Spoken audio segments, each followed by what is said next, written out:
வெற்றிவேல் முருகனுக்கு அரோகரா. என் அன்பு குழந்தையே, முருகனாகிய நான் உன்னை ரொம்ப நாள் கழித்து வந்து பார்க்க வந்துள்ளேன். காரணங்கள் என்னவென்றால், எனக்கு உன்னிடம் பேச கொஞ்சம் நேரம் எடுத்தது. அதற்கு காரணம் உன்னுடைய மன உளைச்சல்கள் தான். என்னவென்பதை சொல்கிறேன், கேள். எப்போ பார்த்தாலும் நான் உன்னுடைய வாழ்க்கையில் நல்லது நடக்கும் என்று சொல்லிவிட்டேன் என்றால் உடனடியாக நீ நம்புகிறாய். அதுவே கொஞ்சம் கால தாமதம் ஆகிவிட்டது என்றால் என்னை நீ வெறுத்து விடுகிறாய். என்னை என்னுடைய பிள்ளைகள் வெறுப்பது பிடிக்காது.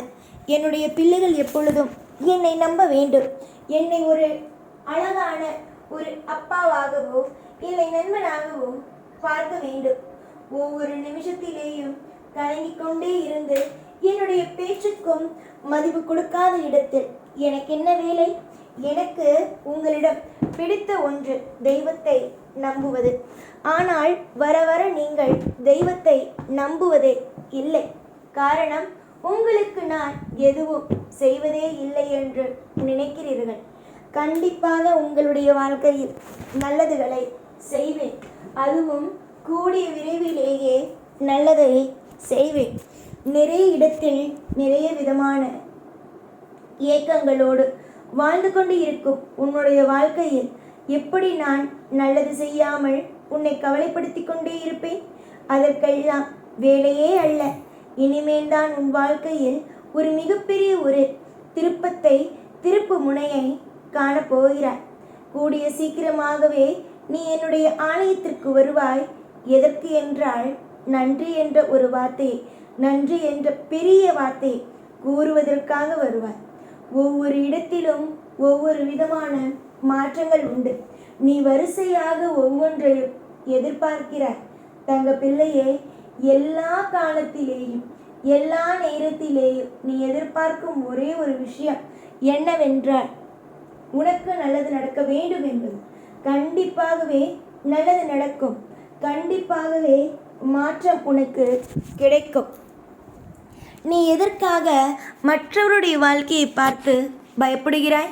முக்கியமாக சொல்ல வேண்டும் என்றால், சிலருடைய வாழ்க்கையை நீ பார்க்கும் பொழுது, என்னடா இது, இவங்க வாழ்க்கையெல்லாம் இப்படி இருக்கிறது, நமக்கு வாழ்க்கையை பார்த்தாலே பயமாக இருக்கிறது என்று நினைக்கிறாய். ஏன் அப்படி நினைக்க வேண்டும்? அது அவர்களுடைய வாழ்க்கை. உன்னுடைய வாழ்க்கையோ வேறு. உன்னுடைய வாழ்க்கை வேறு, அவரவர்களுடைய வாழ்க்கை வேறு. எல்லோருடைய வாழ்க்கையும் உன்னுடைய வாழ்க்கையாக ஆகிவிடாது.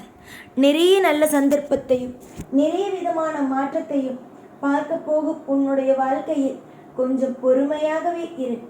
எத்தனையோ விஷயத்தை நான் உன் வாழ்க்கையில் அமைதியாக காட்டப் போகிறேன்.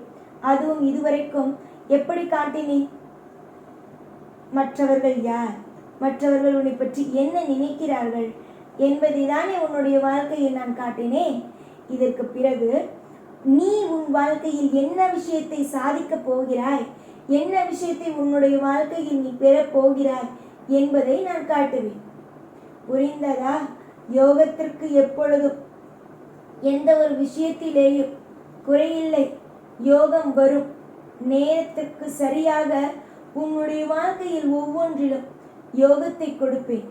பலவிதமான மாற்றத்தையும் பலவிதமான ஏற்றங்களையும் கொடுத்து உன்னை நான் ஒரு பெரிய அளவில் வாழ வைப்பேன். முருகா முருகா முருகா என்ற வார்த்தை நீ சொல்ல சொல்ல உன்னுடைய வாழ்க்கையில் ஒவ்வொன்றும் மாறுகிறதா இல்லையா என்று மட்டும் வேடிக்கை மட்டும் பார். நிறைய மாற்றத்தை காணப்போகும் உனக்கு என் வாழ்த்துக்கள். எப்பொழுதும் கூடவே இருப்பேன். ஓம் முருகா.